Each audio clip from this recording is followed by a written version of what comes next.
Good evening, good evening, good evening. Hello, welcome to City University of London and to the 2003 to 10th Sir Roger Jowell Memorial Lecture, which will be given by Professor Rob Ford.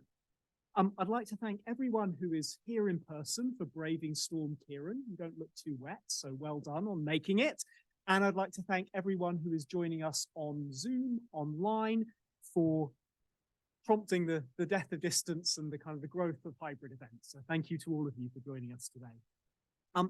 Tonight's lecture is organized by three powerhouses of social research in the UK, by NatSen, the National Centre for Social Research, the Social Research Association, and of course by City University of London, who are hosting us. I'm particularly grateful to Rory Fitzgerald from City, Jerry Nicholas from NatSen, and Graham Farrant from SRA, and from Alison Park, my colleague from the Economic and Social Research Council, for organising everything tonight. We're of course here tonight to honour Sir Roger Jowell. I didn't have the honour to know Sir Roger Jowell, but it's impossible to work in the field of social research without being surrounded by the legacy that he built. Not only was he a titan of post-war social statistics, but he was one of those rare people, a real builder of institutions, among them what became NatSen Social Research, European Social Survey, based here at City University of London, British Social Attitudes and Election Studies, which no doubt we will hear more about in the lecture today, and of course the Social Research Association. It's a legacy that touches every aspect of social research in the UK and indeed every part of ESRC's work. So it's a real pleasure to be here tonight to honour it. And how better to do that than a lecture from tonight's lecturer, Professor Rob Ford. Rob will no doubt be familiar to many, if not all of you here, as Professor of Political Science at the University of Manchester, a Senior Fellow of UK in a Changing Europe, that very dynamic organisation, and a Fellow of the Academy of Social Sciences.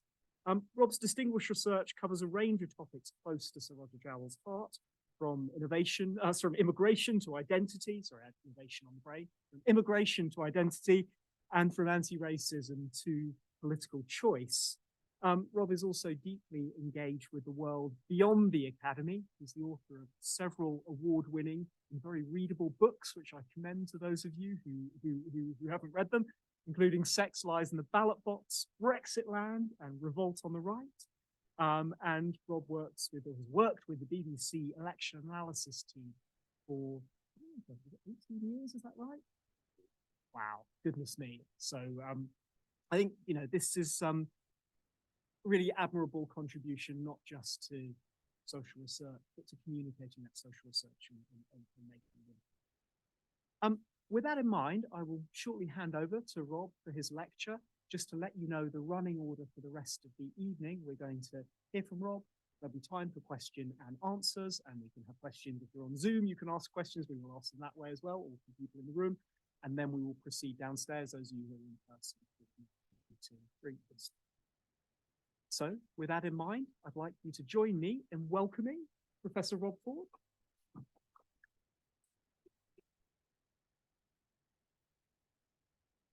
Thank you, Stian. Is that working?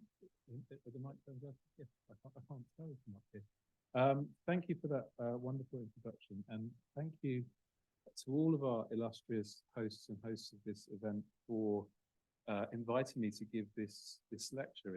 It's a tremendous honour and a slightly daunting honour when you look at the list of people who have spoken at this lecture over the decade of its existence. I do feel a little bit like the warm-up act for the Rolling Stones at this point, but hopefully I've got a few tunes of my own that you'll like. So what I'm going to talk about today is a topic I've actually been researching for nearly 20 years in one form or another. It's actually was the subject of my PhD dissertation, and I come back to it over and over again because I think immigration and attitudes to it are a lens through which you can learn a lot about society as a whole, politics as a whole, how we as a country as a whole are changing. I think those are themes that Roger himself, of course, an immigrant, as am I, a child of immigrants, would have had a lot of sympathy for. And the way I'm going to approach this topic is looking at it in terms of four big questions and sort of breaking down what's happening under each of those headings. So the first big question is the question of long-term change. So how do our views of immigration today differ from how they looked back in the early decades after the Empire Wind Rush arrived in 1948? I think sometimes the debates we have over immigration, which are often very heated, of course, suffer from not taking that long-term perspective and realizing quite how much has changed in the very long run. And second, I'm going to take a slightly nearer term view, but still quite a long-term view, which is to look at the issue of immigration and Brexit. How did immigration attitudes change in the 15 or so years running up to Brexit?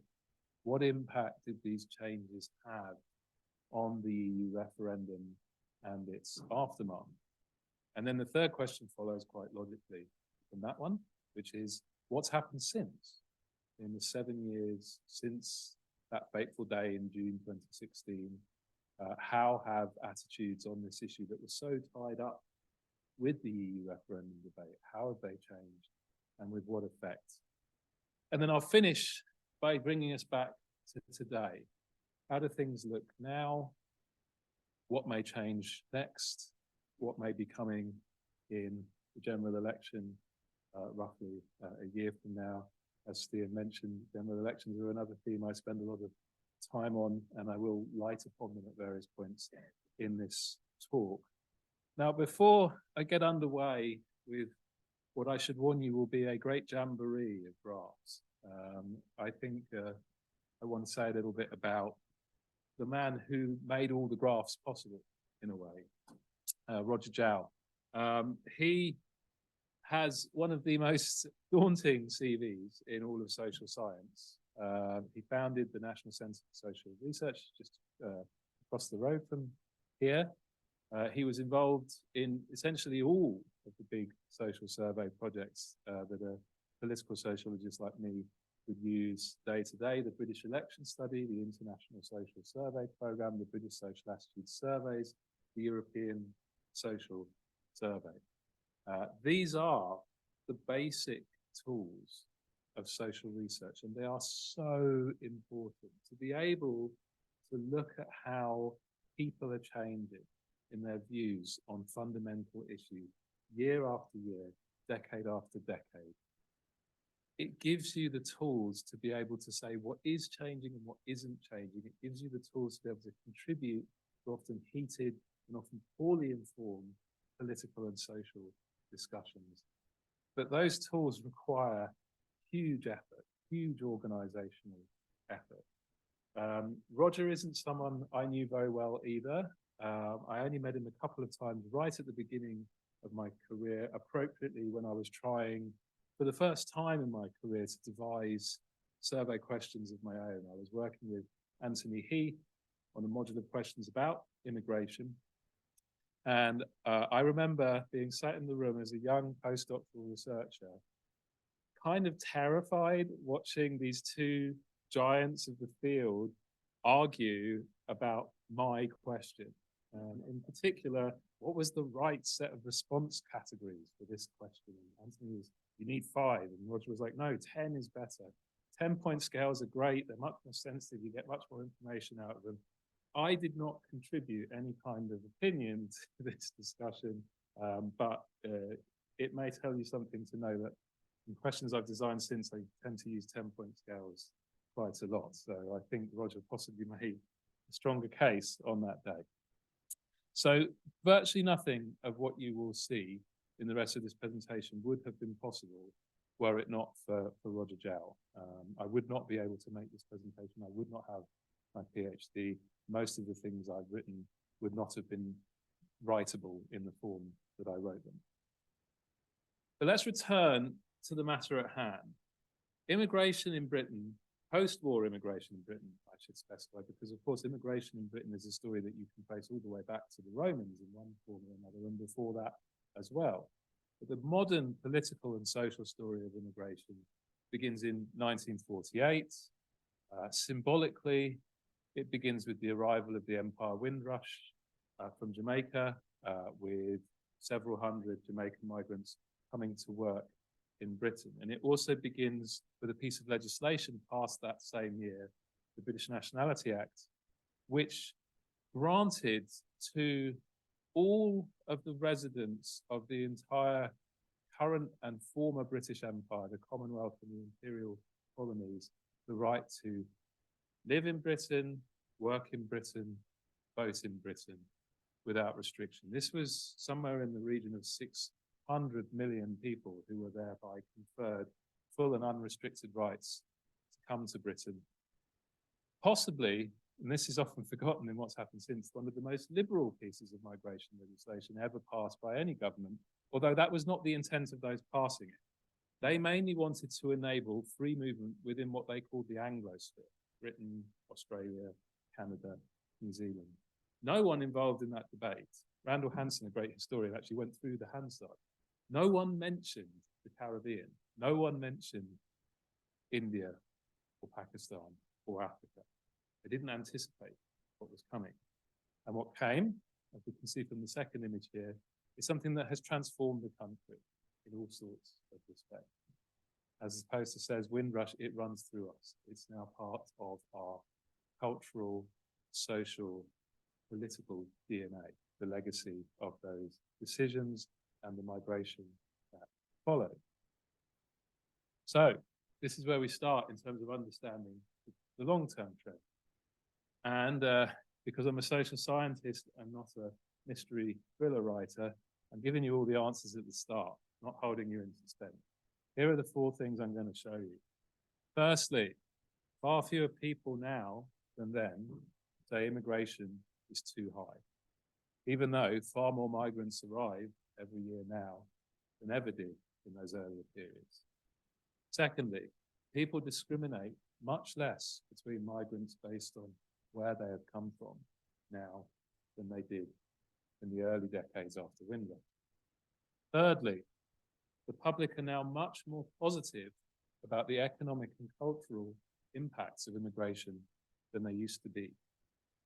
And fourth, younger generations are much more positive about immigration than older generations. This is true for all of the points 1 to 3 and for much else besides. And this is driven by several structural trends that make young and older generations different and which are kind of baked in to our sort of societal cake and are therefore liable to continue. So, firstly, fewer people now think immigration is too high. This graph is an amalgam of all sorts of different data sources. It's produced by the wonderful people at the Oxford Migration Observatory. If ever you have a question about immigration policy, about immigration attitudes, about the politics of immigration, if you go to the Migration Observatory at Oxford website, there's a good chance you'll find a pretty decent answer to that question somewhere on that site. Great resource. They pulled all the data on immigration asked by major academic surveys since 1964, which was the year of the first British election study commissioned by the late Sir David Butler. I once got to have a conversation with David about immigration. Actually, we found out I was doing my PhD on that. He was about in his mid-80s at this point, still bright as a button. And he said, "Oh, immigration, yes, we asked about that in the 1964 British election study. People got so worked up about it, we had to add extra questions to record all the things they wanted to say, because they wanted to say a lot about it." And as you can probably gather from where those points are on the data, it wasn't that they were very enthusiastic about migration and wanted to have more of it. Quite the opposite. There was lots of pretty intense opposition to migration in that period. The BESs of the 60s and 70s recorded 80 to 90% of people saying migration was too high, which had come down. You then move into the period of the 80s, the 90s, and the 2000s, and you'll see that typically instead of 4/5, you're down to 3/5. And then when you look at the last 10 years or so, that 3/5 has steadily declined towards 2/5, towards 1/3 in the most recent European Social Survey, towards 1/5. So the share of people who say we're letting too many people in, immigration is too high, is much lower now than it used to be. It's never been as low as it is right now, and it has been in sustained decline in recent years.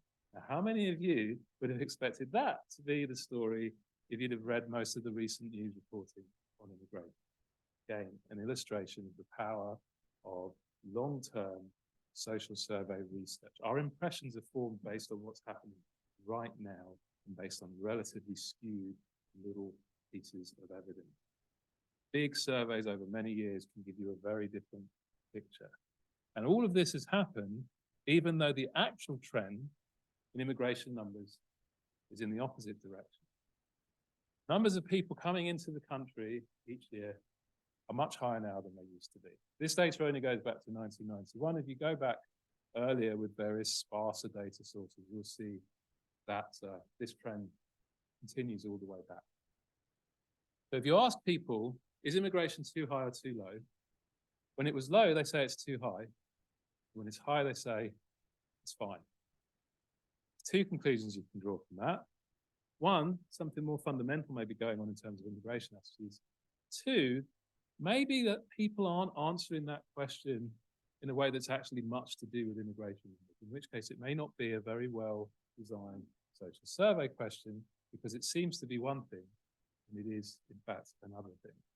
And there's another example I can give of that which illustrates that it really is a problem.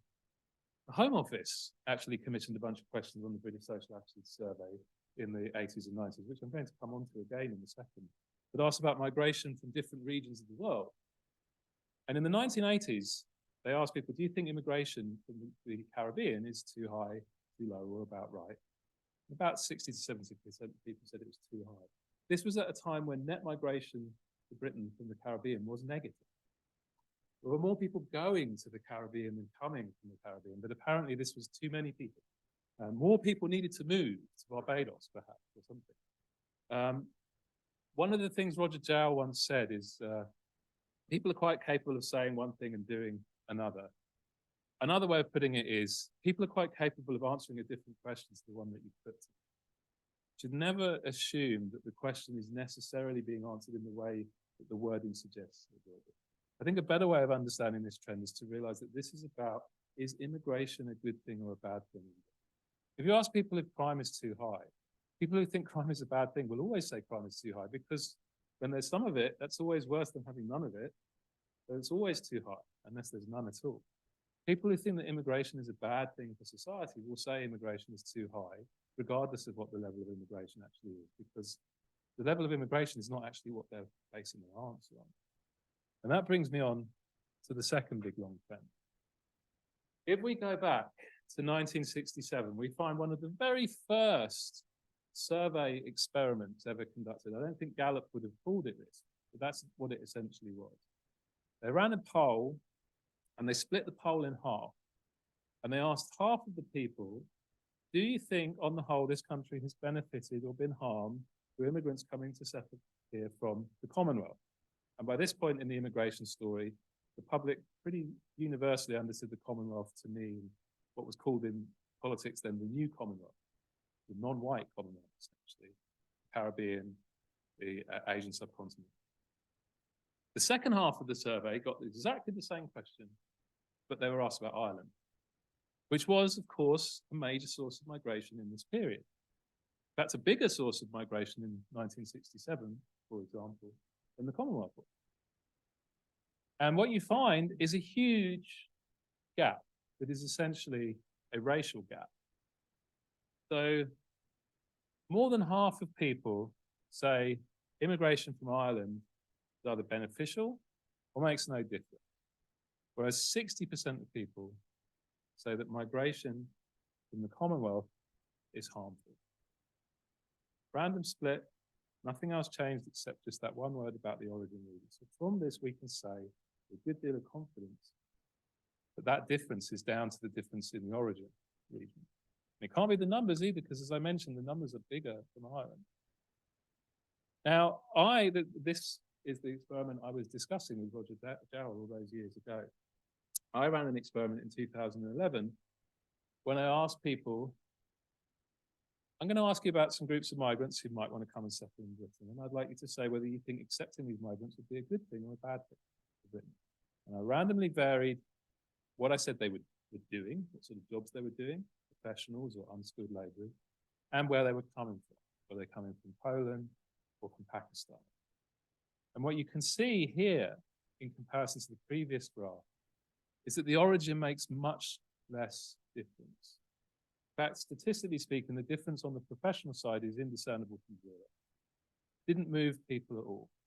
We are happy for professionals to come. It's a good thing. 60% say it's a good thing from Poland, 57% say it's a good thing from Pakistan. The credentials matter, the origin doesn't. There's a bit more of a difference on the other side, which suggests that, you know, the story of discrimination by origin is not completely sort of played out. But it's much smaller than it was in the 1960s. Much more important is the skill level. So unskilled labourers are not considered to be a good thing for the country, whether they come from Poland or from Pakistan. And the difference you get in the attitudes there is about 12 points, which contrasts that with a difference of 40 to 50 points when we were talking about Commonwealth and Ireland. Now, the third trend, which is related, is the change in both views of the economic impacts of migration and of the cultural impacts of migration. This is from the European Social Survey. This shows how much attitudes on the economic dimension, that's the dark blue, and the cultural dimension, that's the light blue, changed in 16 years from 2002 to 2018. What you'll see is a lot of dark bars in particular above the midpoint. In most countries of Europe, people have become more convinced of the economic case for migration in the past 15 years. And in some cases, that shift has been quite dramatic. The light bars, it's more of a mixed picture. About half of the countries that I put up here, isn't the full sample, but you run out of space on a slide, you see a positive shift, and then in a few, there's no shift at all, and then there's a few, Hungary, Czechia, Slovenia, where you see a negative shift. You see particularly more negative shifts in Central and Eastern Europe, which are actually the countries that have experienced the least immigration. The other thing you'll see is that the shifts in Britain are some of the largest observed in the whole of Europe. So in the 15 years between the second Tony Blair administration and the Brexit debate, Britain became more pro-immigration than practically any other country in Europe. Again, I'm not sure that's the story most people would imagine unprompted if they were asked what happened in terms of attitudes to immigration in that period. But that is what the data show us. And the final long-term trend, the young are different on immigration. They are much more positive about immigration and its effects on basically every question you ask. You get a big generational difference, absolutely every immigration item that you can ask about. This is again those same ones from the previous question, just to make sort of continuity of comparison. It's from the final data wave that was in that previous bar chart. And you'll see amongst the under 30s and the 30s to 39s, you're seeing really, this is net scores again. So the share of people who are positive is outnumbering the share who are negative by really large margins amongst the young, whereas the older generations tend to be much more evenly divided. I actually updated this slide from a slide I use in my teaching that used the 2002 ESS. And in the 2002 ESS, it was all down here, except in the youngest cohort. So now everyone is positive, but the young are very positive. 20 years ago, everyone was negative, but the young were neutral. That's the shift we've seen. The generational divide has remained, but the overall shift is evident amongst everyone. But why does that happen? Well, firstly, more positive attitudes to immigration is in part a consequence of the changes that immigration itself brings. We live in a much more diverse society now than we used to. The share of people belonging to an ethnic minority group is now approaching 1 in 5. Back when that first Gallup survey was done, it was more like 1 in 50. The share of people who have parent born abroad, grandparent born abroad, is very, very high, unimaginably higher than it would have been the case in the 1950s or the 1960s. That means that the idea of immigration, the idea of moving across borders is not so alien to people. The idea of immigrants as a kind of outgroup, as a them, opposed to us, threatening to us, different to us, is just not tenable for people for whom migration is part of their experience, their family's experience, their friends' experience. So a country that plays host to migration, that is itself open for a long period, it becomes almost a self-fulfilling prophecy in some respects, that many of the people in that country will become more open to the idea of migration as a beneficial phenomenon through direct experience, indirect experience, familial experience. Second big trend is we now live in a society where far more people go to university. And university education has a very consistent and robust link with a broad range of social attitudes. It incidentally doesn't really have much of an impact on economic attitudes. Contrary to the views of a few conservative ministers in recent party conferences, universities are not very good as breeding grounds for socialism. What they are good is as breeding grounds for liberalism. We've known this for a very, very long time. It's not down to any particular system or lecturer. Every single country, you'll see the same tendency. It's particularly pronounced on attitudes that are to do with social identity and to do with immigration, to do with borders, all this kind of thing. And so it's very consequential that we've moved from a situation where less than 1 in 10 people in the electorate have a degree to a situation where the figure is more like 40%, 35, 40% in recent years. This only goes up to 2016 because, of course, we're doing the Brexit stuff in a bit. And the generations who've grown up post-Windrush express less racial prejudice. This is an example of the kind of thing I'm talking about in terms of lived experience changes people's sort of default attitudes, their sense of us and them, what they fear, what they don't fear, what they dislike, what they don't dislike. And I really wanted to include this one because this is like some of the first data I ever analyzed as a master's student and a PhD student. And I remember getting so excited about it. It was like, wow, there's something here. And I don't think anyone's seen it before in this data that people had collected years ago and then just sort of parked. That's the other great thing about these survey series. They're kind of like treasure mines. You know, not everything's been mined out of them. You can go down there and dig up new gems because people have gathered far more information than they've ever got time to look at individually. So I went and looked at some questions that got asked in the 1980s and 1990s. They asked people, would you mind if a close relative of yours married somebody who was black or who was Asian? Might seem like quite an on-the-nose question from the perspective of 2023 sensibilities. But firstly, people didn't mind answering this question. And secondly, they didn't mind saying that they minded. A lot of them said that they minded. In fact, if you looked at the first surveys in the 1980s, more than half of people said that they would mind this. More than half of people would say, it would be a problem for me if my kids were to bring home a spouse with a different ethnic heritage. That's only 40 years ago, more than half. It's now, in the most recent days, we reran these questions later because they got discontinued in 1986. It's now more like 10%, 12%. That's a huge shift, huge shift. And it's a generational shift. As you can see here, this is like splitting out the attitudes by the year people were born. Because these data go back to 1983, you've got people born right back at the beginning of the 20th century. And this is the share that's how they mind a lot. So this is quite intense sort of racial prejudice. And you're looking at 30 to 40% in the cohorts born in the 1900s, 1910s, 1920s, 1930s. And then when does it start falling? It starts falling post-Windrush. And it starts falling post-Windrush because then people are growing up with a different set of experiences. different sense of what is normal, a different set of social relations. And it's a kind of continuous fall. And a continuous fall is exactly what you would expect from a continuous social change. So what I concluded was, we're becoming more accepting of diversity because we've been socialized into a world where diversity is normal. And the generations that are most prejudiced are the ones who grew up in a world where it wasn't normal. The social world has changed and people have changed with it, but there's a lag. There's a whole bunch of people who grow up before a change who aren't necessarily going to like it, and they stick around for a while.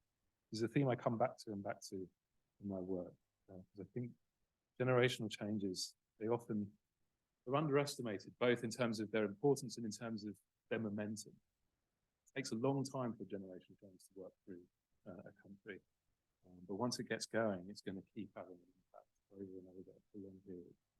We can see this in the other side of the coin. One side of the coin is you dislike them, you fear them. Are they different? Outgroup attitude, the social psychologists call it. The other side is who is us, and who gets to belong to us, and on what terms? In-group attitude. And here you see the same tendencies. White voters with low educational qualifications, a majority of them, and this is data from just a few years ago. I seem to have forgotten to add the data label on it. Very bad. Sorry, Roger. You'll see about more than half say that it's important to be born in the country to be considered British. Nearly half say that having British ancestry is important to being British. And more than half say if you don't share British customs and traditions, you can never be fully British. But if you look at white graduates or ethnic minorities, and again, if you look at younger generations too, what you will see is that those figures are dramatically lower. Graduates, ethnic minorities, young people, all of them alike say who we are is more open, more porous. Doesn't matter if you were born here. Doesn't matter if your parents were born here. It doesn't matter if you have your own customs, your own traditions, your own religion. You can be part of us because who we are includes that. So that brings us to the second set of trends I wanted to discuss, which is the big polarizing debate that we had for a decade plus in the run-up to the EU referendum, where immigration played a very large role. That period began with that map that you will see on the right-hand side there, with the expansion of the EU into a bunch of new member states, post-communist member states. I should declare an interest at this point. My wife is from one of those post-communist member states. She didn't come as a result of that expansion. She arrived just before that. But obviously, many people's stories in her family are tied up with that expansion. And that story culminates in the poster that you see on the left-hand side of the slide, with Nigel Farage mobilizing voters about the issue of immigration, saying the EU has failed, and Dominic Cummings telling us we must take back control. So what happened in that period? Again, I think four big things happened. The first is immigration rose in salience. It became more important to people. It became more of a political priority. The second is we became more polarized over immigration. There were bigger divides between groups in society in terms of how they saw it. Third is that there was a growing association during this period between attitudes to immigration and attitudes to the EU. As we saw at the beginning of the first set of trends, immigration in the 1960s and 1970s was a story of race and empire. And it remained a story of race and empire for a long time after that. It was only in this period that it became instead a story about Britain's relations to the EU. Or I should say instead, as well, rather than instead, because this was layered on top of that. The fourth, is that this was the period where immigration attitudes became politically mobilized. First by the Conservative Party, then against the Conservative Party by UKIP, and then by the Leave campaign. And all of these trends, and this is really crucial for what follows, were asymmetric. They all applied more to migration skeptics than migration supporters. This, and again, I'm giving away the punchline, is the key to understanding how you can have a bunch of positive shifts in attitudes in the long run, yet in this period have a politics that's dominated by politically mobilized skepticism or hostility to migration. It's because the debate and the agenda gets set by the people who care most, who make the most noise, and mobilize most. And that was the skeptical side. Here's the salient story. This is taken from one of my favorite long-running survey items. Since the mid-1970s or so, Ipsos Mori have asked people on a regular basis, what's the most important political issue, do you think? And then they just write down what people say. Now, this is much better, in my view, than what a lot of the other polling companies do, which is they give people a list to choose from. If you give people a list, you're kind of priming them to think about certain things. You're going to be inflating the importance of things that people wouldn't have thought of otherwise. Whereas if you just say to people, well, what's important to you, and just let them answer unprompted and then code up what they say, firstly, if you go and look at the raw data sets, you get some really quite interesting things getting said. UFOs, alien invasions, all sorts of things pop up there. It's a fun data set to look at. But secondly, you get something that's a more accurate reflection of what people are spontaneously thinking about, spontaneously talking about, because you've given them no steer about what they're expecting to say. And what you can see when you look at how this indicator behaved in the 15 years before Brexit is immigration really shot up the agenda.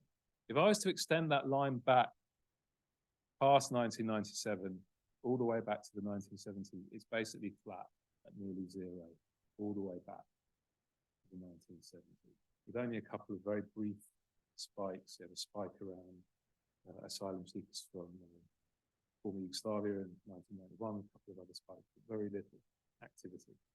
This sustained attention to the issue was something entirely new.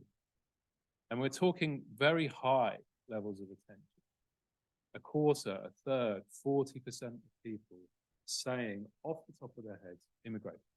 That's what I'm worried about. That's what the government should be focused on. That's what matters in the country right now. And there's a dip, you'll see, but that dip coincides with the global financial crisis. And so, in a way, the fact that that dip happens isn't surprising. What is surprising is that dip isn't a lot bigger. You're in the midst of the worst global economic contraction since the Great Depression, and you've still got a fifth of the electorate saying immigration is the thing that matters to them, not this great global economic collapse. So this issue was really big in the minds of voters in this period. And that fact brought into sharp relief some of those trends that I was showing you before about how the young becoming more liberal than the old, graduates are more liberal than school leavers, ethnic minorities are more liberal than white voters. With this issue now mobilized, those polarizing differences became really evident. And this, for example, shows the share of graduates and school leavers who say immigration is a positive thing economically at different points in the ESS series, and you'll see that the gap is already big in 2002 and is even bigger in 2014.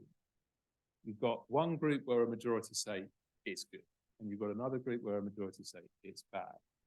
That's, in political terms, a volatile situation. And then the third thing that happens is this gets tied up with the EU. The decision in 2004 had a consequence that I think no one anticipated and no one discussed at the time. Just as in 1948 with the British Nationality Act, this had fateful consequences for politics that nobody anticipated at the time.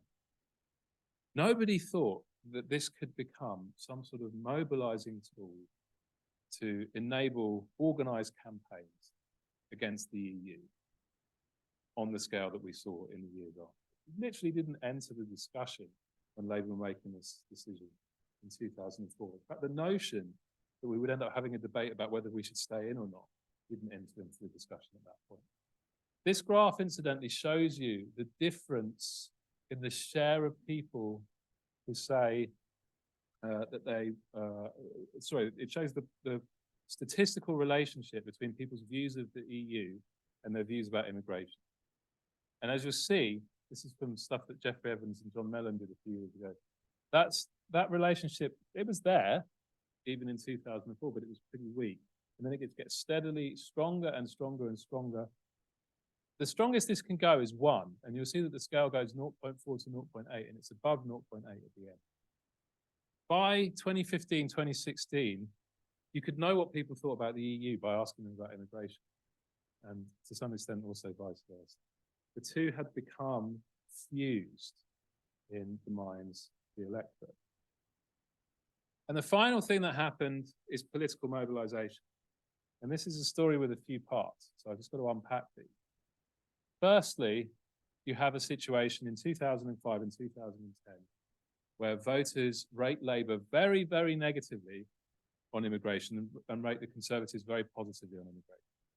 So it's really no accident that the Conservatives ran posters saying it's not racist to talk about immigration in 2005. When you look at those graphs, the surprise is that they didn't do it more, because the differences are really huge. You know, the biggest differences that were there in the British election study, this is British election study data, on these issues. It was a big weak point for Labour in 2005. Incidentally, if I was to put the same graphs up from today, it's not the same at all. Both parties get rated negatively. One of the mistakes I think the Conservatives are perhaps making in their current immigration campaigning is thinking that now is like then. It's not. And this mattered. Voters changed their votes based on this. This shows the probability of switching to the Conservatives amongst Labour supporters from the previous election in the 2001 to 5 cycle and the 2005 to 10 cycle by their views of immigration. Most positive on the left, most negative on the right. As you can see, the more concerned people were about immigration, the more prone they were to switch from the government to the opposition. And it's a big effect. You're going from virtually no one shifting amongst the most positive to a quarter or more shifting amongst the most negative. But the problem the Conservatives had is that when they got in 2010, migration skeptical voters thought that meant migration was going to stop. That was kind of the message they'd given. And when they made a pledge to bring net migration down to the tens of thousands, voters not unreasonably expected that that would mean migration would come down to the tens of thousands. Oddly enough, if you tell people that you're going to do something and then it doesn't happen, it doesn't go well for you. So this is now the probability of switching to UKIP in 2014 amongst 2010 supporters for all 3 of the main parties. And what we see here is it isn't just the governing parties who lose to UKIP in this period. This is the second phase of mobilisation. Labour also pay a price because they are also seen by migration skeptical voters as being too pro-migration. So basically everyone says, no one in the political system can deal with immigration, so we're going to try somebody else, somebody who can.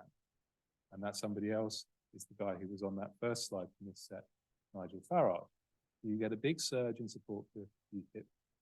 Then you have David Cameron's pledge in 2014 to hold a referendum on the EU, a pledge which seemingly underestimated how this immigration feeling could spill over, which, as we've seen from the slide with the Evans and Mellon data, is a dangerous blunder.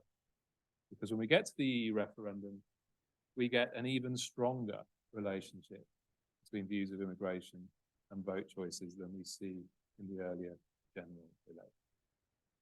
Amongst the most pro-immigration, you're looking at 80, 85% Remain. Amongst the most anti-immigration, you're looking at 80, 85% Leave voting. Because the balance of opinion was slightly in the direction of anti-immigration voters, it wasn't that we were a monolithically anti-immigration society, it was that we were polarized, it was mobilized, and the anti-group was a little bit bigger. So the anti-group gets the 52-48 win.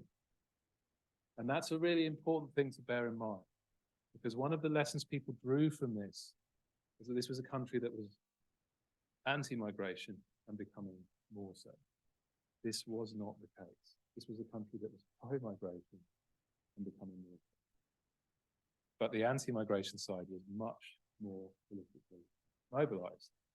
Migration skeptics wanted migration stopped and voted accordingly. Pro-migration voters regarded migration as a normal and beneficial thing and voted based on other things. And if one side mobilizes and bases its vote on a single issue and the other side isn't bothered about that issue and votes based on other things, that heavily skews the agenda towards the side that is focused and mobilized. Now, what's happened since? 4 trends again. We've seen a big positive shift in general attitudes and a decline in failure. We see less selection now based on economic criteria than we used to. We see what I call two-speed liberalization, drives further polarization, and we see more polarization than ever in the attitudes of Labour and Conservative voters, which has, I think, really important implications. So those positive shifts, they have continued. Red dashed line, Brexit. This is the share of people giving positive views again on culture and economics. That share is about 35–40% in 2016 Brexit year. The share saying positive things about immigration has now been above 50% for several years. The share saying the cultural impact of positive is also above 50%. So we've gone from a third actively positive to more than half actively positive. As for salience, it's not hard to spot when the EU referendum happened, and the Mori salience graph goes off the cliff and falls far further than it fell in the wake of the global financial crisis. By 2020, the share naming immigration on this question was lower than it had been at any point since 2000. Gone back up a bit since, for reasons I think we can all guess, but that's different too, for reasons I'll come on to in a second. But even now, at 20%, it's lower than it was in any single year between 2003 and 2016. The issue has lost intensity, it's lost steam in the electorate. The public are also now less selective. For most of this talk, I've talked about immigration as a single aggregate phenomenon. And if I had an hour and a half, and I'm already low on time, I would talk a lot about how we can disaggregate this out, because that's really important too, but I don't. So I'm just going to hint at it here. This is from some data that Mori have run with a think tank called British Future for a few years, that asks about specific groups of migrants. So this is saying immigrants, which is a very abstracted term, and who do people have in mind? You ask about specific groups of doctors in the NHS, care workers, fruit pickers, construction workers. As of their latest data, people want to see every single specific group asked about increase, except one. And that group was the group that Kwasi Kwarteng wanted to increase during his brief tenure as Chancellor, which is bankers. Everyone else is good, but apparently we have enough bankers, we don't need more. And the biggest changes in public support since 2020 have come not at the top end of the income and qualification scale, but at the bottom end. Restaurant and catering staff, construction workers, fruit pickers. What do those groups have in common? You don't need a lot of qualifications to do that work. It's hard, it's not very well paid. And if you've been reading the newspapers in the past few years, you've been hearing a lot from restaurant owners and farmers and building companies about how they just can't get the workers anymore.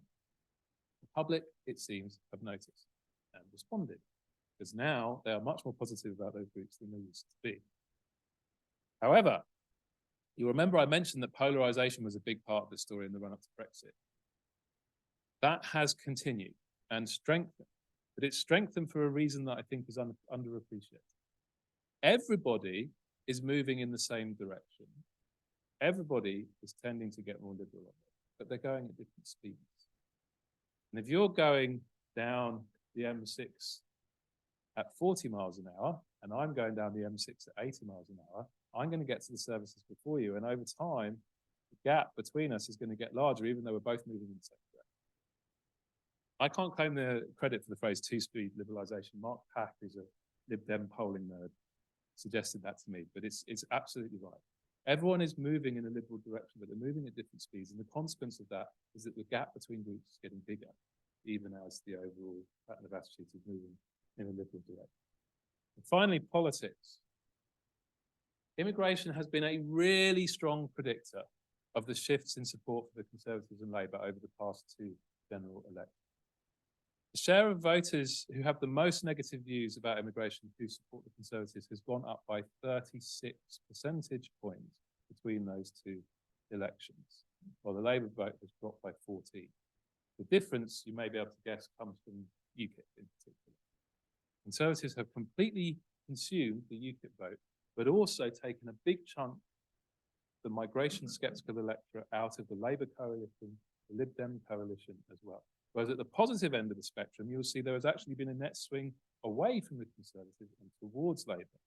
The cumulative effect of those two things is that Labour now has, for the first time in polling history, an electorate that is very strongly pro-immigration in its attitude.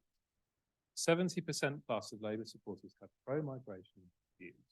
That was not true in the Ed Miliband opposition. It wasn't true when Corbyn was opposition leader to the same extent. It certainly wasn't true when Tony Blair was Prime Minister. By contrast, the Conservatives are divided. About a third of them are pro-migration, about 50 to 60% of them are anti-migration. They're not monolithically anti-migration. They're a heck of a lot more anti-migration than Labour voters. And you remember the point about mobilisation? Well, my goodness, does that show up. You've now got a situation where roughly half of Conservative supporters say immigration is a top issue for them. It's literally the number one thing they name. But only 1 in 5 Labour supporters names immigration as the most important issue. Now, there are two ways of seeing this graph. You can say, if you're a Conservative, well, this is good. We're consolidating our base. We're talking about the issue that they care about. Or, if you take a look at the overall polling, you can say, well, this is a disaster. We're polling 25%, and the issue we want to talk about and our voters want to talk about is an issue that doesn't resonate at all with the voters that we need to win back. So this might be an issue that can get you from 25% to 30%. It really doesn't look anymore like an issue that's actually going to get you back into contention. That brings me to my final point. I'm conscious that I've already run over time. This is what happens when you give academics a floor, sorry. 4 speculations about where we may go next. Firstly, large inflows of migration are, I think, quite likely to continue. There are a number of structural reasons why that will happen. Population aging, skills shortages, cost pressures. Plus we have the unpredictable but ever-present push factors. Conflict, Ukraine, for example, has been a very big source of migration to Britain recently. Climate change will add to that. Secondly, demographic change will continue to change the landscape of opinion because, as I said, it is baked in. It has tremendous momentum. These shifts towards an electorate with more graduates, a more diverse electorate, an electorate with more liberal values due to generational change. All of these will continue. And they will tend to pull the demographic balance towards pro-migration groups. Thirdly, the polarization and asymmetric mobilization that have characterized the past 20 years are also very likely to continue. A colleague of mine, a guy called Alexander Kutsov, went and looked at all the polling on immigration everywhere in the world for about 40 or 50 years. And he said everywhere and in all time periods, one thing is true. Anti-migration voters mobilize about migration more than pro-migration voters do. Everywhere, every time period, every conflict. Skeptics always care more. Given that, I think we can be fairly certain that will continue to be the case going forward. And that continues to put a thumb on the scale in the negative direction despite the positive direction. But the political implications in the next decade could play out very differently from the past decade. The Labour electoral coalition is different now in a way that makes it harder for immigration to function as a wedge issue that divides Labour. But on the other hand, slide I didn't show you because I ran out of space, public dissatisfaction with both parties on immigration is at a record high. That's a volatile situation. Public don't think either party have the answers on immigration. The last time that was true, just before UKIP became the big force. So there's still the chance that immigration will function as a wild. So, to finish up, two big messages. Two of the big thinkers of history. Heraclitus in 500 BC said, change is the only constant in life. It is true of every aspect of the immigration story. Attitudes change. Immigration itself changes. And immigration is a source of change for who we are, how we think. Second message, Dominic Cummings in 2016 distilled something very, very basic and important and visceral with his three-word slogan, take back control. Everyone accepts change as a fact of life. But if they feel change has gone too far, too fast, control has been lost, then they become anxious about it, and then they mobilize. And I think one of the stories of immigration is a story of balancing those two forces. Voters don't have one view of this issue and one view of the changes that bring. They embrace change in many circumstances, but they also fear it. If it's too far, too far. If the forces of authority that they think are supposed to be in control of this stuff lose control. So if you want to get the benefits of change, you need to recognize the need to reassure people about control as well.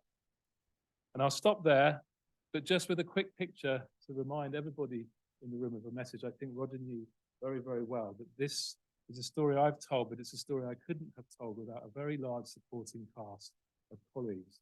This isn't even all of them that I've worked with on doing this research. Research is a collective enterprise, a collegial enterprise, and it's a wonderful place. It's a wonderful profession to work in for exactly these reasons. So I don't think that you should take the fact that I'm up here in front of you as meaning that all of this is stuff that I've done alone. There's a big cast of people that have worked with me on this, and so I wanted to finish with them rather than with me. Thank you.